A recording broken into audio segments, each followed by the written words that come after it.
During this week's video, we have must-have brackets when doing your Crown Vic front end swap.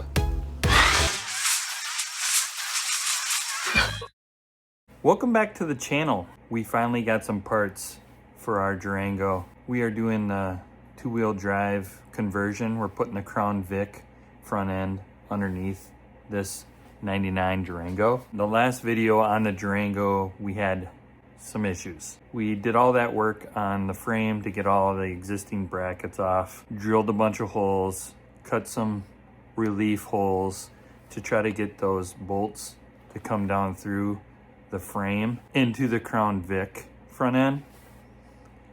Yeah, holes weren't lining up and it just wasn't working. So went on the internet and found a bunch of parts for that Crown Vic front end, and the parts were pretty cheap, and I wish I would have found them a lot sooner. Let me show you what we got. So there's a bunch of companies that sell these brackets that you mount your Crown Vic front end on, and then you weld this into your frame. This was 70 bucks or so on Amazon, which would have saved me like 3 days and a bunch of drill bits and a lot of my time trying to get that Crown Vic front end to fit on this frame. This is still gonna be a lot of work, but I'm a lot more optimistic to just bolt this on that Crown Vic front and then just cut a big section out of the frame and then weld this in. Sounds a lot easier. If you haven't seen the last video of us struggling to get that frame all cleaned up to get that front end under,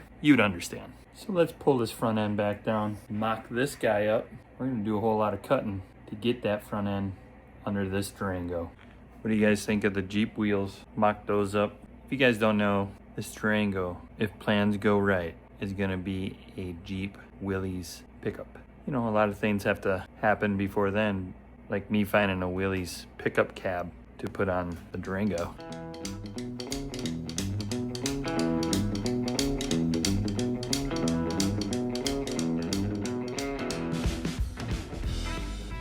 We got the CV front pulled out of the Durango again.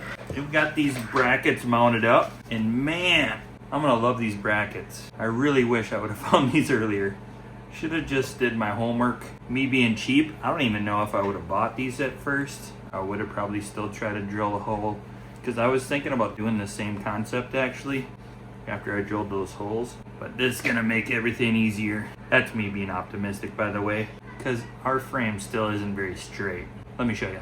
So these brackets are actually designed to go on the inside of a frame, and most of these guys that I watch put these on these F100 pickups. There's no drivetrain, so that makes things a lot easier as well. So I'm kind of just doing everything backwards, including mounting these brackets, because this frame is narrower than those F100s, so therefore I'm actually gonna have to sit on the outside of the frame instead of on the inside. So this is gonna be exposed. We can probably address in the future, but right now we're gonna have to try to cut this section out and, you know, match the puzzle that I'm creating.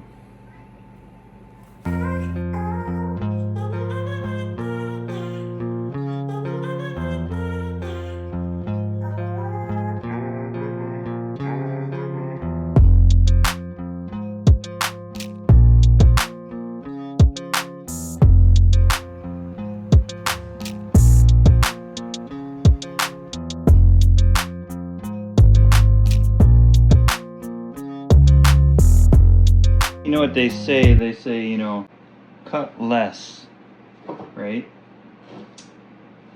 Yeah, I cut too much because I don't like those gaps on both sides.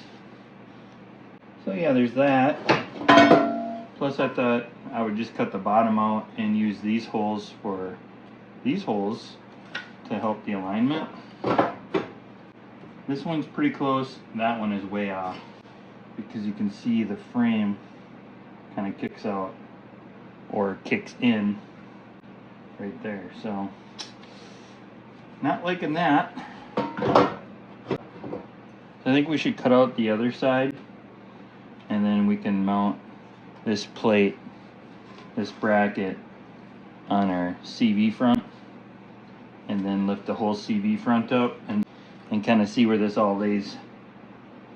Hopefully we get lucky, because I'm not feeling very lucky right now.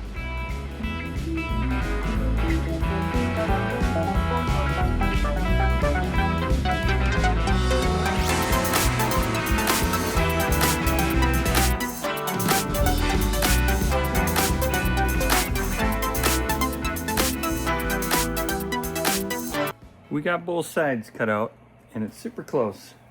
Let me show you. So she's looking pretty close. I think we're gonna have to take this top bracket off. I wanted to keep that in here to kind of, because the bolts kind of line that up to where it needs to be. But that top bracket is too close. So we'll take that off on both sides. So this is the passenger side, and you can see how close it is. So we'll just take this top bracket off again and see if we can get this Crown Vic front end to come up into the Durango frame.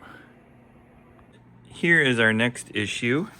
This bracket is not really fitting inside this frame. We got these holes from my mistake as a reference, and I think we're just gonna have to cut more of that this bottom frame out, which I'm really hesitant to do because there's a lot of structure there.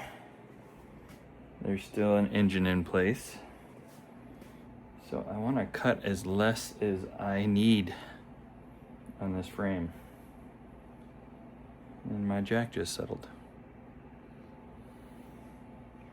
This Badland jack is kind of giving me troubles lately.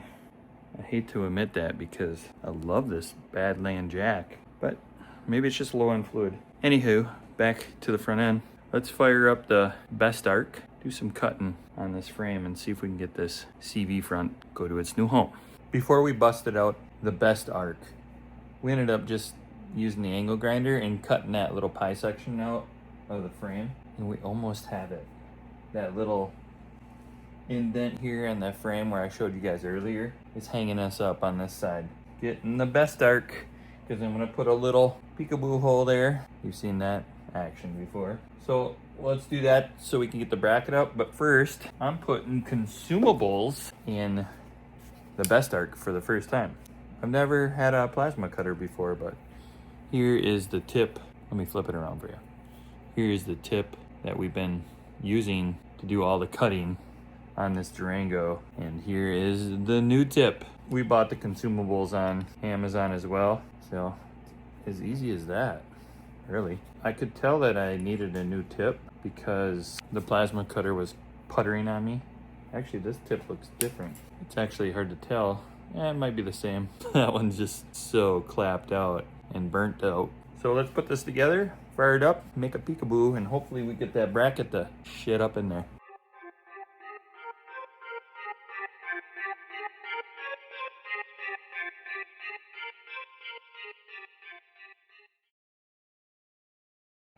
But I'm having a little difficulty with my measurements. You wanna know why? Because if you look over here, see how that motor isn't centered? That drives me crazy. Being a four-wheel drive, this Durango, the motor sits over a little bit. So I'm looking and I'm measuring, but my looking doesn't look center because of the motor. But if I measure, we got 22 inches. And if we go to this side, same point on the front end, up here, 22 inches. And this side is looking good after we notched that hole out. The holes don't line up exactly, but the bracket fits in the frame quite well. Then we come to this other side. Not the same at all. Yeah, completely different. The holes are quite a bit out here. Probably why I was having a heck of a time to start these bolts initially into the Crown Vic front, because my holes were off.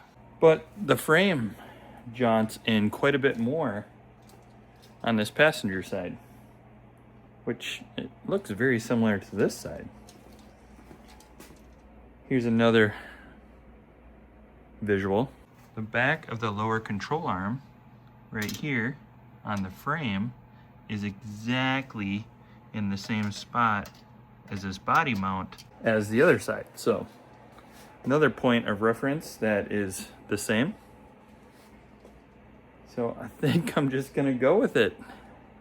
We're gonna have to get the plasma cutter going, egg these holes out. Front end is actually sitting on its own weight now with the jack stands. The back jack stands are barely on the frame, so it's looking like that's where it's gonna live. Here's one other point of reference. If you look way over here on the other side of the bar, see that wheel looks good with the body? And then it's equal to this body line. That's looking good too. It's just, I just can't measure from the inside of the frame or use the motor mounts because the motor shifted over. So here we go. Fire the plasma cutter up again. Fire up the welder. Tack this in, pull the CV down. We're getting a little bit closer.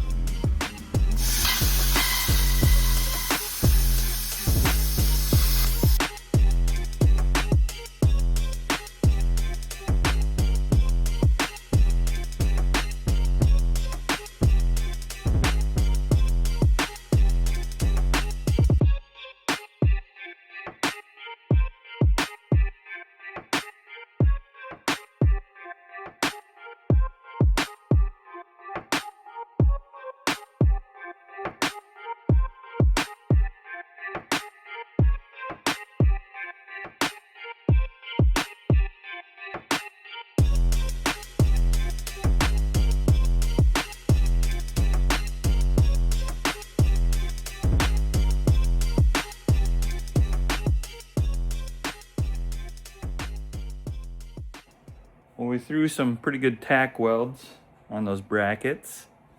As you can see, there's some good tacks on the top on both sides, but you can see my gap is quite large, and on this side as well.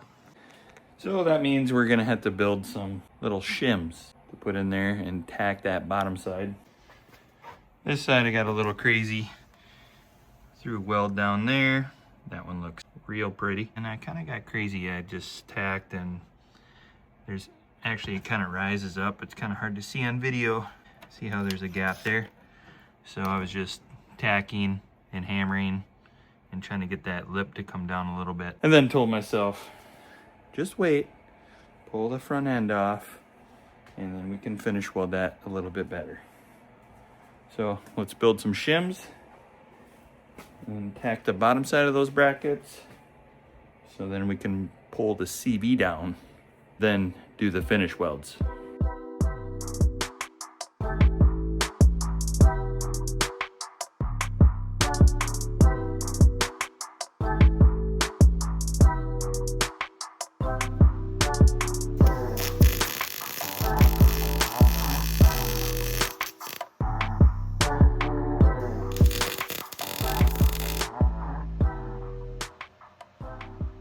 We're over here on the passenger side putting the last little piece in of our puzzle, and I couldn't find my magnet.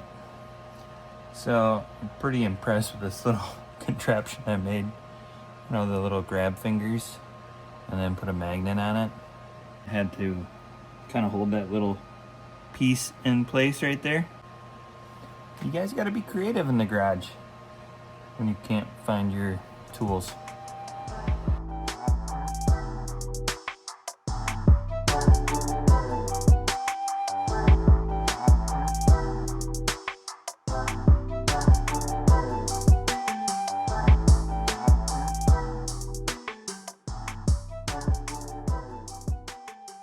Well, we got the Vic front end pulled out from underneath the Durango, and we went to the hardware store and we got some hardware to mount these brackets. These brackets also come with the kit. These are for the lower control arms, which might get a little tricky for us because of the frame situation on the Durango, because you know this kit is made for that F100. That's why it's cut out all fancy. Hey, weld on, bolt-on situation, which I'm gonna try to reuse this plate because we already have it, to try to mount the lower control arm the next time we put this front underneath the Durango. So the hardware, I'm gonna install the bolts.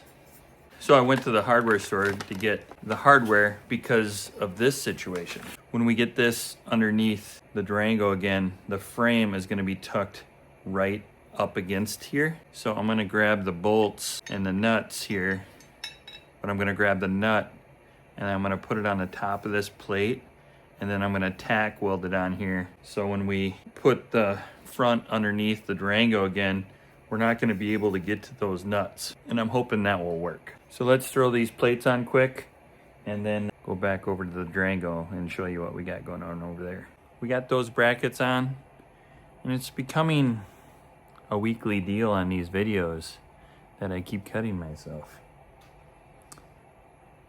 Those edges on those brackets, quite sharp.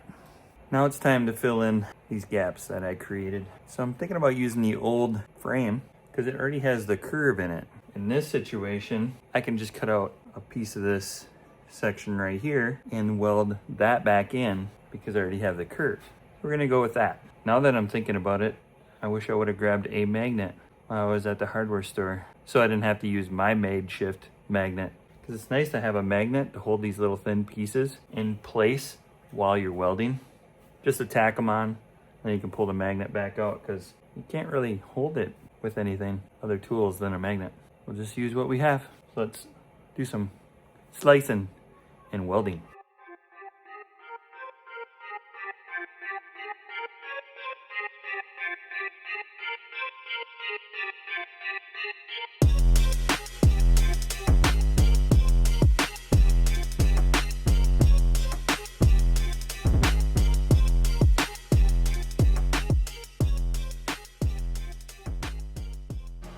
I just got done finish welding the bottom side of this bracket underneath the Durango. Good times.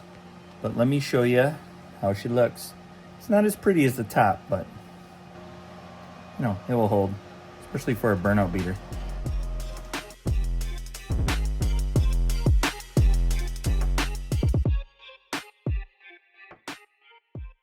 Maybe I stand incorrect what I said earlier, that these rear brackets on the lower control arms aren't made for a Durango.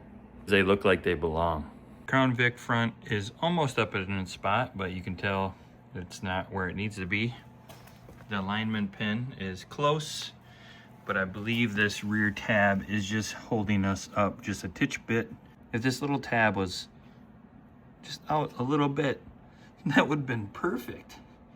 But I think the bracket needs to be tilted in just a little bit, and that little tab is holding it from kind of tilting because the frame kind of jaunts in a little.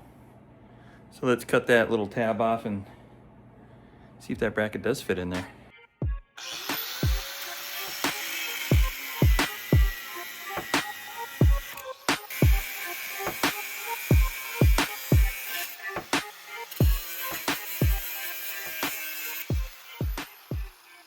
We have encountered our next problem. So we cut that ear off the top. Now that bolt is our problem on the frame. 1/2 inch off from the bottom there. So we'll cut a 1/2 inch off here and poke a hole in the frame. Then we will see where that leads us. Hopefully in the right direction.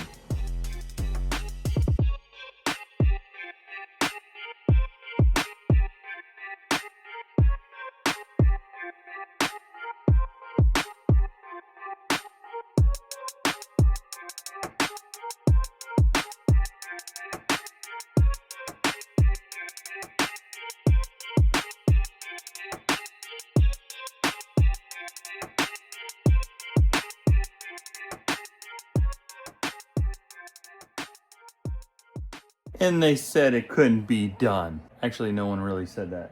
We got a Crown Vic front under a Durango. We just had to do some welding on those back brackets on that lower control arm. All the bolts are in. If you guys are excited as I am, you want to see the stance on this? Because I don't even know if that's going to be right. So let's finish weld those brackets on the back, throw the adapters on, and then some Jeep wheels, and lower the Durango rod, the burnout beater, and see what the new stance looks like. Let's get to work.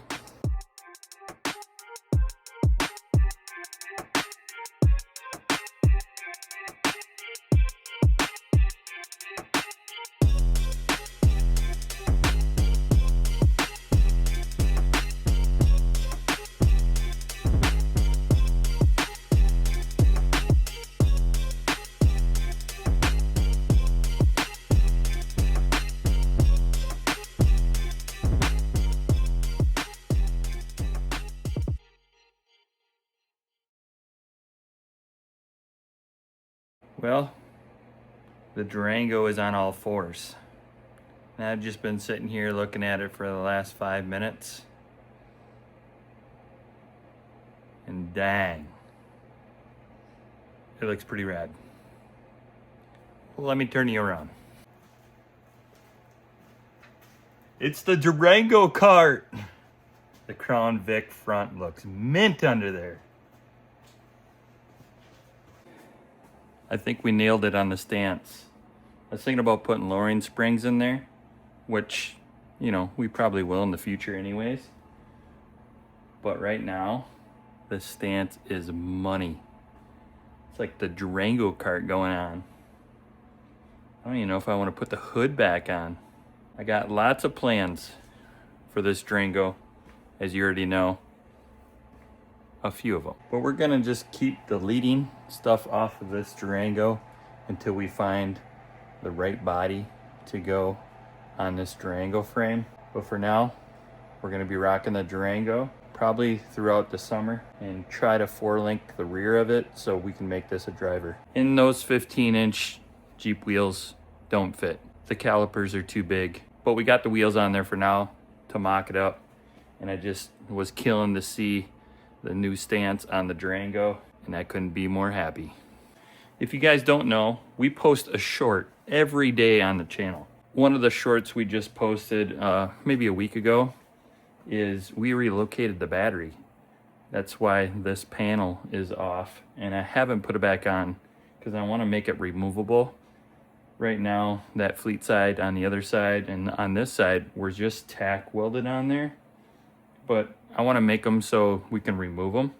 So the battery used to live up here on the inner fender, so we just relocated the ground, and we actually have the power cable coming up through this fuse box sitting right here.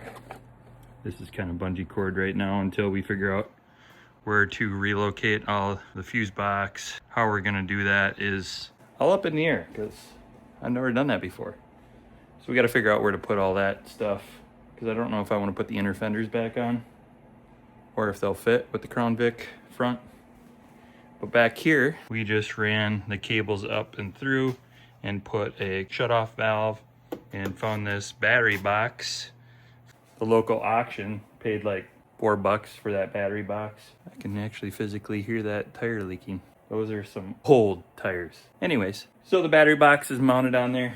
Just used some of that tracking to mount the tray for the battery box, you know, similar to what we use on the garage door brackets. Yeah, let me just show you. Let me fire this Durango cart up.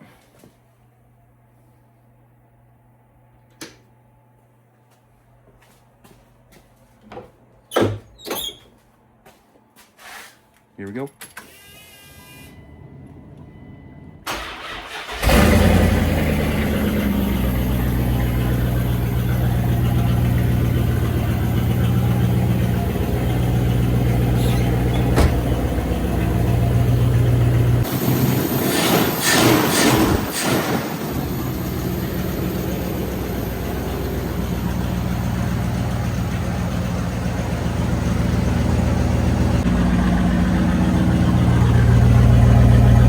We still have a lot to do on that front end. Brakes, sway bar, steering. So we have quite a bit of work left in front of us to get this Durango moving and steering and stopping. So those will be on future videos. But for now, I'm just gonna sit back and enjoy this stance a little bit. Well, that's it on this video.